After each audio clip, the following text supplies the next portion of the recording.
नहमदुहु व नसल्ली अला रसूलिहिल करीम अम्मा बाद। कुछ बातें मैं इस ताल्लुक़ से रखने जा रहा हूँ कि अल्लाह ताला ने हम पर कुछ फ़रीज़ा आयद किया है। हम उम्मत मुस्लिमा हैं और ये फ़रीज़ा हमें अदा करना है।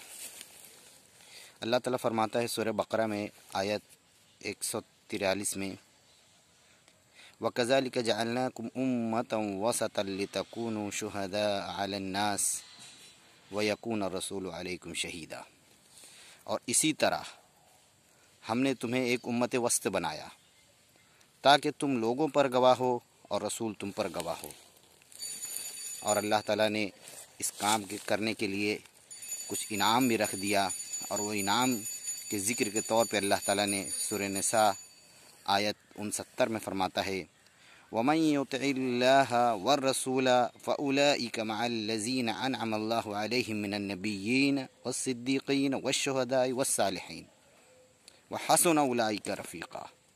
जो अल्लाह और रसूल की इताअत करेगा वो उन लोगों के साथ होगा जिन पर अल्लाह ने इनाम फरमाया, यानी अंबिया और सिद्दीक़ीन और शुहदा और सालिहीन।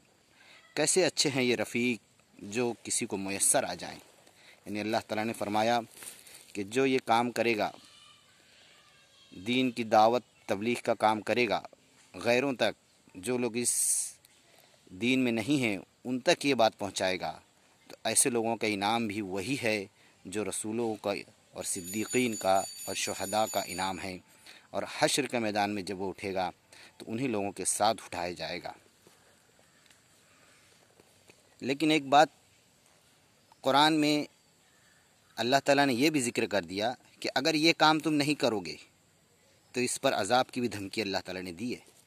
सूरह तौबा में आयत 39 में अल्लाह ताला फरमाता है, इल्ला तनफिरू युअज़्ज़िबकुम अज़ाबन अलीमा व यस्तब्दिल कौमन गैरकुम वला तदुर्रुहु शैआ वल्लाहु अला कुल्लि शैइन क़दीर। अगर तुम अपना फ़रीज़ा अदा करने के लिए नहीं उठोगे और बैठे ही रहोगे, दुनिया कमाने में लगे रहोगे, तो तुमको दर्दनाक अज़ाब में मुब्तला कर देगा और इसके बाद तुम्हारी जगह दूसरी कौम को ले आएगा और तुम अल्लाह का कुछ बिगाड़ नहीं सकते और अल्लाह हर चीज़ पर कादिर है। हमसे पहले अल्लाह ताला ने ये फ़रीज़ा कौम मूसा को अता किया था, लेकिन उन्होंने अपना मुस्लिम नाम भूल के अल्लज़ीना हादू, उन्होंने अपना नाम यहूदी रख लिया था और ये फ़रीज़ा छोड़कर दुनिया कमाने में लग गए थे। तो अल्लाह ताला ने उन्हें दर्दनाक अज़ाब दिया। पहला अज़ाब तो बुख्त नस्सर बादशाह के हाथों आया कि तबाह बर्बाद हो गए और फ़लस्तीन से मुंतशिर होकर वो दूसरी जगह जाकर मिस्र में जाकर ग़ुलामी की ज़िंदगी गुजारने लगे। ये पहला अज़ाब होता है जो किसी कौम की हुकूमत अल्लाह ताला छीन लेता है और उसे ग़ुलामी में मुब्तला कर देता है। अब देखिए, ये उम्मत मुस्लिमा पर भी ये अज़ाब आ चुका है। आज हम ग़ुलाम बन चुके हैं।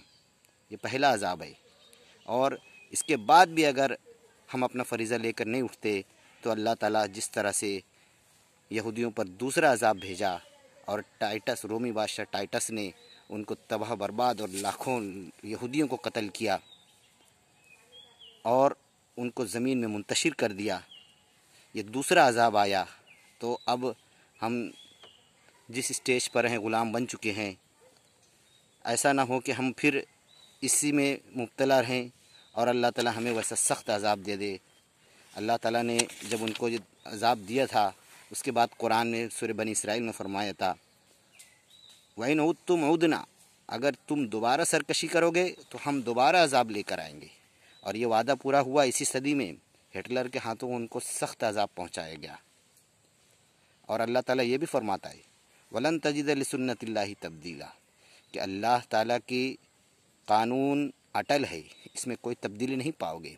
अल्लाह ताला जिस उम्मत को ये अमानत देता है उसको अज़ाब भी देता है अगर वो नाफरमानी करे और इस नेमत को पहुंचाने में कोताही करे तो अल्लाह ताला उसको अज़ाब भी देता है। आज हम किस मकाम पर खड़े हैं ये हमें गौर करना चाहिए। यहूदियों को 3 अज़ाब दिया गया है और हम पर कितने अज़ाब आ चुके हैं और फिर भी हम जो है इससे गफलत बरत रहे हैं اور یہ دین پہنچانے کا کام ہم نے پس پش ڈال کر دنیا کمانے میں لگ گئے ہیں، یہ سوچنے کا مقام ہے۔ اللہ تعالیٰ سے دعا ہے کہ امت مسلمہ کو اپنا بھولا ہوا فرض یاد دلانے کی توفیق عطا فرمائے۔ وآخر دعوانا الحمدللہ رب العالمین۔